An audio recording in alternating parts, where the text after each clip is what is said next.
ଆମ ଓଡ଼ିଶାର ଗୋଟେ ପାରମ୍ପରିକ ପିଠା ବଉଳ ଅମାବାସ୍ୟା ଦିନରେ ବନାଯାଏ ବୋଲି ନା ତାର ବଉଳ ଗଇଁଠା। ମହାପ୍ରଭୁ ଶ୍ରୀ ଜଗନ୍ନାଥଙ୍କର 56 ଭୋଗ ଭିତରୁ ଗୋଟିଏ। ସେଥିପାଇଁ ଏହି ପିଠାର ନାମ ଗଇଁଠା ପିଠା ବା ଗଇଁଠା କ୍ଷୀରି। ଆହୁରି ମଧ୍ୟ ମାର୍ଗଶିର ମାସ ଗୁରୁବାର ଦିନରେ ମା ଲକ୍ଷ୍ମୀଙ୍କ ପାଖରେ ଭୋଗ ଲଗାଯାଏ। ଆଜି ଆମେ ଏହି ପିଠାକୁ ବିନା ଚିନିରେ ବନେଇବା, ଗୁଡ଼ ଦେଇ ବନେଇବା, ସମସ୍ତେ ପିଠାକୁ ଖାଇପାରିବେ। ଭିଡ଼ିଓ ଭଲ ଲାଗିଲେ ଭିଡ଼ିଓକୁ ଲାଇକ୍ କରନ୍ତୁ, ନିଶ୍ଚୟ ଗୋଟେ ସେୟାର କରନ୍ତୁ। ଚ୍ୟାନେଲ ଯଦି ନୂଆ ଅଛନ୍ତି ପ୍ଲିଜ୍ ଚ୍ୟାନେଲକୁ ସବସ୍କ୍ରାଇବ୍ କରନ୍ତୁ। ଜୟ ଜଗନ୍ନାଥ, ମୁଁ ସସ୍ମିତା ଆପଣ ସମସ୍ତଙ୍କୁ ସ୍ୱାଗତ କରୁଛି ସସ୍ମିତା ଷ୍ଟାର କିଚେନକୁ। ପିଠା ବନାଇବା ପାଇଁ এই মেজরিং কপ্রে মাপ করে এটি মু গোটে কপ বা 200 গ্রামর বাসমতি অরুয়া চাউল নিয়েছি। বাসমতি অরুয়া চাউলের পিঠারে বহুত বঢ়িয়া বাসনা আসে। আপনার ঘরে থিবা যেকোনসি গোটে গিনা সেট করন্তু, সে গিনারে মাপ করে সবু জিনিস ব্যবহার করিবে, পিঠা পুরা परफेक्ट বনিব। এতিকি চাউলকু মু রাতে সারা পানিরে বতুরাই ଦେଇଥିଲି। নিহাতি 5 ରୁ 6 ঘণ্টা বতুরাই দেবে। চাউল ভাল ভাবে বতুরি গলে পিঠা পুরা কণিয়া ହେବ। 200 গ্রাম চাউল পাই এটি মু নিয়েছি 1 লিটর ক্ষীর। যেহেতু পিঠার নাম ক্ষীর গইঁঠা, আজি পিঠাକୁ মু পুরা ক্ষীରରେ বনাইবি। আপন চাইলে অধা ক্ষীর অধা পানি দেই বনাই পারিবে। যদি কিনা ক্ষীর নথুবে তাহলে ফুল ক্রিম ক্ষীর নেবে। এই ক্ষীରରେ পিঠা খাইবা পাই বহুত বঢ়িয়া লাগে। নহলে গাই ক্ষীর নেই পারিবে। এতিকি ক্ষীরକୁ গোটে বড় জায়গায় রখিবা, পিঠা বনাইবা পাই সুবিধা ହେବ। তাপরে চাউলକୁ পানিরু ছানি আমি গ্রাইন্ডর জারে দেবা। ধ্যান রখিবে চাউল সহিত বেশি পানি দেবে ନାହିଁ। এবে চাউল সহিত অধা কপ কোরা নড়িয়া দেবা। অল্প নড়িয়া দেলে পিঠা পুরা কণিয়া বনিব, খাইবা পাই ভাল লাগিব। নড়িয়া ন দেইবি আপনাମାନେ কেবল চাউল দেই বনাই পারিবে। তাপরে রখিথিবা ক্ষীরରୁ প্রথমে অধা কপ ক্ষীর দেই আমি চাউলକୁ বাটিবা। ଆପଣମାନେ ক্ষীর বদଳରେ পানি দেই বাটি পারিবে, কিন্তু ক্ষীর দেই পিঠা বনাইলে পিঠা খাইবা পাই ভাল লাগে। এবে দেখন্তু পিঠাও টিকে বহଳିଆ ଅଛି ଆଉ অল্প ক্ষীর দেবা। এবে গোটে কপর 4 ভাগରୁ গোটে ভাগ ক্ষীর দেবা। প্রথমে অধা কপ ক্ষীর ଦେଇଥିଲେ, এবে 1/4 কপর ক্ষীর দেলে। তামানে টোটাল 3/4 কপর ক্ষীর আমি ব্যবহার কলে। এবে আমি পিঠাକୁ চিকন କରି বাটি আনিবা। পিঠাউর ফাইনাল কনসিস্টেন্সি দেখন্তু এতিকি পানি রখিবে, কিন্তু পুরা চিকন କରି বাটি আনিবে। এই পিঠাউরু গোটে ছোট চামচ পিঠাউ গোটে গিনারে রখিবা। পরে আমি ব্যবহার করিবা। গোটে কপ চাউল অধা কপ কোরা নড়িয়া পাই আমি 3/4 কপর ক্ষীর ব্যবহার কলে। এই ভাগ মাপ টিকে মনে রখিবে। আপনাମାନେ ক্ষীর বদଳରେ পানি भी দেই পারিবে। পিঠাউ রেডি হি গলা। চালন্তু জন্তুনি বনাইবা স্টার্ট করিবা। জন্তুনি বনাইবা পাই যে কোনসি গোটে মোটা কড়াই নেবে। বଳକା ରଖିଥିବା କ୍ଷୀରରୁ ଗୋଟେ କପ୍ କ୍ଷୀର ଆଣି ଆମେ କଢ଼େଇରେ ଦେବା। ଚାଉଳ ବାଟିବା ସମୟରେ 3/4 କପ୍ କ୍ଷୀର, ଏବେ ଗୋଟେ କପ୍ କ୍ଷୀର ଦେଲେ। ତାମାନେ 2 କପ୍ରୁ ଟିକେ କମ୍ କ୍ଷୀର ଦେଲେ। ଗୋଟେ କପ୍ ଚାଉଳ ଅଧା କପ୍ କୋରା ନଡ଼ିଆ ପାଇଁ। এই ଭାଗ ମାପ ମନେ ରଖିବେ। ଭଲ ବାସ୍ନା ପାଇଁ ଗୋଟେ ତେଜପତ୍ର ଦେବା, ଅଧା ଛୋଟ ଚାମଚ ଲୁଣ ଦେବା, ଗୋଟେ ଛୋଟ ଚାମଚ ଘିଅ ଦେବା। ଘିଅ ଦେଲେ ପିଠାରେ ଭଲ ବାସ୍ନା ଆସେ। ତା ଛଡ଼ା ଜନ୍ତୁଣି କଢ଼େଇରୁ ସହଜରେ ଛାଡ଼ିଯାଏ। ଏବେ ପିଠାରେ ମିଠା ପାଇଁ 2 ଚାମଚ ଗୁଡ଼ ଦେବା। ଏଠି ମୁଁ ଗୁଣ୍ଡ ଗୁଡ଼ ଦେଇଛି। ଯଦି ଆପଣମାନେ ଟେଳା ଗୁଡ଼ ନଉଥିବେ ତାହେଲେ ଗୁଡ଼କୁ ଟିକେ ଗୁଣ୍ଡ କରି ଦେବେ। କ୍ଷୀର ସହିତ ଜଲ୍ଦି ମିଶିଯିବ। ଗୁଡ଼ ଦେବା ସମୟରେ ପ୍ରଥମେ ଗ୍ୟାସର ଫ୍ଲେମ୍ ଲୋ ରଖିବା, ଲଗାତାର ଘାଣ୍ଟିବା। ଗୁଡ଼ କ୍ଷୀରରେ ମିଶିଯିବା ପରେ ଆମେ ଗ୍ୟାସର ଫ୍ଲେମ୍ ହାଇ ରଖିବା ଆଉ କ୍ଷୀରକୁ ଫୁଟିବା ପାଇଁ ଛାଡ଼ିବା। এই ପ୍ରୋସେସରେ କ୍ଷୀରରେ ଗୁଡ଼ ଦେଲେ କ୍ଷୀର ଜମା ଫାଟି ନଥାଏ। କ୍ଷୀର ଥରେ ଫୁଟି ଆସିଲେ ଗ୍ୟାସର ଫ୍ଲେମ୍ ପୁରା ଲୋ ରଖିବା। ଗୋଟେ ହାତରେ ବନେଇ ନେଇଥିବା ପିଠାଉ ଦେବା, ଅନ୍ୟ ହାତରେ ଲଗାତାର ଘାଣ୍ଟିବା। এই ଷ୍ଟେଜରେ ଘାଣ୍ଟିବା ଜମା ବି ଛାଡ଼ିବେ ନାହିଁ। ପ୍ରଥମରୁ ଯଦି ଘାଣ୍ଟିବା ଛାଡ଼ିଦେବେ ଜନ୍ତୁଣିରେ ବିଣ୍ଡା ଆସିଯିବ। ଜନ୍ତୁଣିରେ ପ୍ରଥମରୁ ଯଦି ବିଣ୍ଡା ଆସିଯିବ ପିଠା ବନାଇବା ପାଇଁ ଅସୁବିଧା ହେବ। ଜନ୍ତୁଣି ବନାଇବା ସମୟରେ ପ୍ରଥମରୁ ଶେଷ ପର୍ଯ୍ୟନ୍ତ ଆପଣମାନେ ଗ୍ୟାସର ଫ୍ଲେମ୍ ପୁରା ଲୋ ରଖିବେ। ଲୋ ଫ୍ଲେମ୍ରେ ଲଗାତାର ଘାଣ୍ଟିବେ। ଧୀରେ ଧୀରେ ଦେଖିବେ ଜନ୍ତୁଣି ଟିକେ ବହଳିଆ ହେଇଯିବ। ପ୍ରଥମ ଅବସ୍ଥାରେ ଲାଗିବ ଜନ୍ତୁଣିରେ ବିଣ୍ଡା ଆସିଗଲା ବୋଲି, କିନ୍ତୁ କିଛି ଟେନସନ୍ ହେବେ ନାହିଁ। এই ବିଣ୍ଡା ଦେଖିବେ ଧୀରେ ଧୀରେ ଚାଲିଯିବ। ଧୀରେ ଧୀରେ ଜନ୍ତୁଣି ଆହୁରି ବହଳିଆ ହେଇଯିବ। ଜନ୍ତୁଣି ପୁରା ସ୍ମୁଥ୍ ହେଇଯିବ। ଦେଖନ୍ତୁ ଜନ୍ତୁଣିରେ ଜମା ବି ବିଣ୍ଡା ନାହିଁ। ଲୋ ଫ୍ଲେମ୍ରେ 8 ରୁ 10 ମିନିଟ୍ ପରେ ଏଇଠି ଦେଖନ୍ତୁ ଜନ୍ତୁଣି କଢ଼େଇର ଚାରିପଟରୁ ଛାଡ଼ି ଆସିଲାଣି। ଜନ୍ତୁଣିର କଲର୍ ଟିକେ ଚେଞ୍ଜ ହେଇଗଲାଣି। ଜନ୍ତୁଣି କଢ଼େଇର ଗୋଟେ ଜାଗାରେ ଗଦା ହେଇଗଲାଣି। ଏମିତି ହେଲେ ଜାଣିବେ ଜନ୍ତୁଣି ରେଡି ହେଇଗଲା ବୋଲି। ହାତରେ ଅଳ୍ପ ପାଣି ହାତ ହେଇ ଜନ୍ତୁଣିରୁ ଅଳ୍ପ ଆଣି ଦେଖିବା। ଦେଖନ୍ତୁ ଜନ୍ତୁଣି ହାତରେ ଜମା ବି ଲାଗୁନାହିଁ। ତାମାନେ ଜନ୍ତୁଣି ରେଡି ହେଇଯାଇଛି। ଏବେ ଆମେ ବାହାରକୁ ବାହାର କରି ଆଣିବା। ତାପରେ ଯେଉଁ ପ୍ଲେଟରେ ଜନ୍ତୁଣି ରଖିବା ସେଇ ପ୍ଲେଟରେ ଅଳ୍ପ ଘିଅ ଲଗେଇ ରଖିବା। ଘିଅ ଲଗେଇ ରଖିଲେ ଜନ୍ତୁଣି ପ୍ଲେଟରେ ଲାଗିବ ନାହିଁ। ତାପରେ ଜନ୍ତୁଣିକୁ ହାଲକା ଥଣ୍ଡା ହେବା ପାଇଁ ଛାଡ଼ିବା। ହାଲକା ଥଣ୍ଡା ହେଇଯିବା ପରେ ଦେଖନ୍ତୁ ଜନ୍ତୁଣୀର କଲର୍ ଟିକେ ଚେଞ୍ଜ ହେଇଗଲାଣି। ଏବେ ଆମେ ଜନ୍ତୁଣୀରେ ଦେଇଥିବା ତେଜପତ୍ରକୁ ବାହାରକୁ ବାହାର କରି ଆଣିବା। ଅଳ୍ପ ଘିଅ ଲଗାଇ ଜନ୍ତୁଣୀକୁ ଆଉ ଥରେ ଭଲ ଭାବରେ ଚକଟିବା, ଯାହାଦ୍ୱାରା ଜନ୍ତୁଣୀରେ ଯଦି କିଛି ବି ବିଣ୍ଡା ରହିଯାଇଥିବ ତାହେଲେ ଜନ୍ତୁଣୀ ଆମର ସ୍ମୁଥ୍ ହେଇଯିବ। ଏବେ ଦେଖନ୍ତୁ ଜନ୍ତୁଣୀରେ ଜମା ବି ବିଣ୍ଡା ନାହିଁ। ଜନ୍ତୁଣୀ ଆମର କେତେ କଅଁଳିଆ ଅଛି।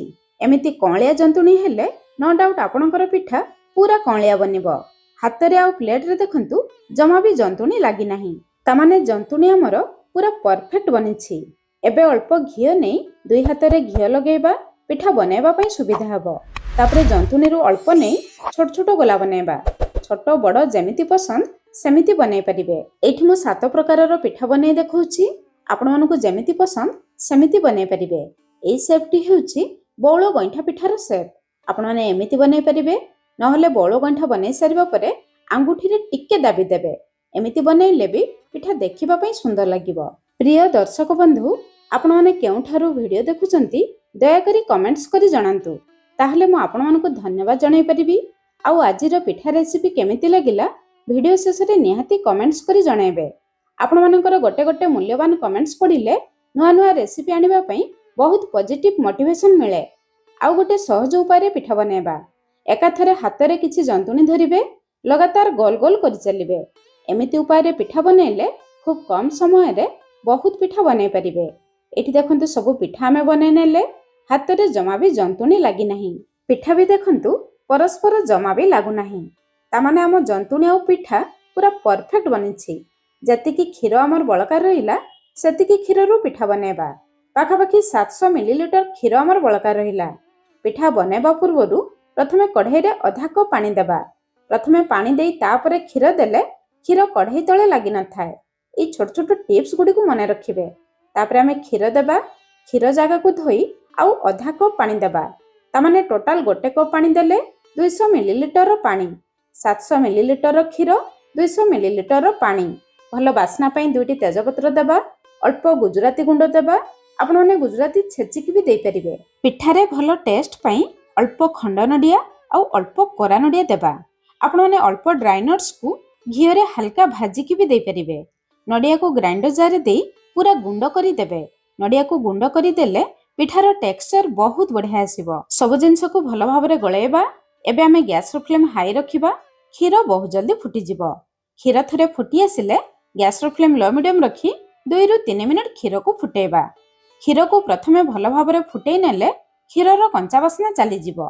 କ୍ଷୀର ଫୁଟିବା ସମୟରେ କଢ଼େଇ ଚାରିପଟେ ଲାଗିଥିବା ସରକୁ କ୍ଷୀର ସହିତ ମିଶାଇବେ। କ୍ଷୀର ବହଳିଆ ହେଇଯିବ। 2-3 ମିନିଟ୍ ପରେ ଏଠି ଦେଖନ୍ତୁ କ୍ଷୀର ଟିକେ ଫୁଟି ଆସିଲାଣି। ଏବେ ଆମେ ବନାଇ ରଖିଥିବା ଗଇଁଠା ପିଠା ଗୁଡ଼ିକୁ ଦେବା। ପିଠା ଦେବା ସମୟରେ ଦେଖିବେ ପିଠା କ୍ଷୀର ତଳେ ବୁଡ଼ି ରହିବ। ଯେତେବେଳେ ପିଠା ସିଝିଯିବ ଦେଖିବେ ପିଠା କ୍ଷୀରର ଉପରକୁ ଆସିଯିବ। ପିଠା ଦେବା ପରେ କ୍ଷୀରର ଟେମ୍ପରେଚର ଟିକେ କମିଯିବ।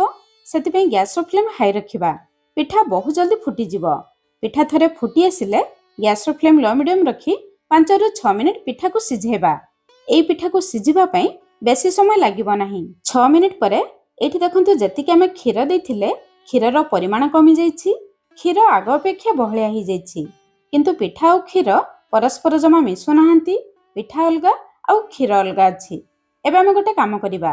ପ୍ରଥମରୁ ଯେଉଁ ଗୋଟେ ଚାମଚ ପିଠଉ ଆମେ ବଳକା ରଖିଥିଲେ ସେଇ ପିଠଉରେ 4-5 ଚାମଚ ପାଣି ଦେଇ ଗୋଳେଇବା। ଯଦି ଆପଣମାନେ ପିଠଉ ରଖିନଥିବେ ଗୋଟେ ଚାମଚ ଚାଉଳ ଗୁଣ୍ଡରେ 4-5 ଚାମଚ ପାଣି ଦେଇ ଗୋଳେଇବେ। এই ପିଠଉ ପାଣିକୁ ଏବେ ଆମେ ପିଠାରେ ଦେବା। ଅଳ୍ପ ଲୁଣ ଦେବା।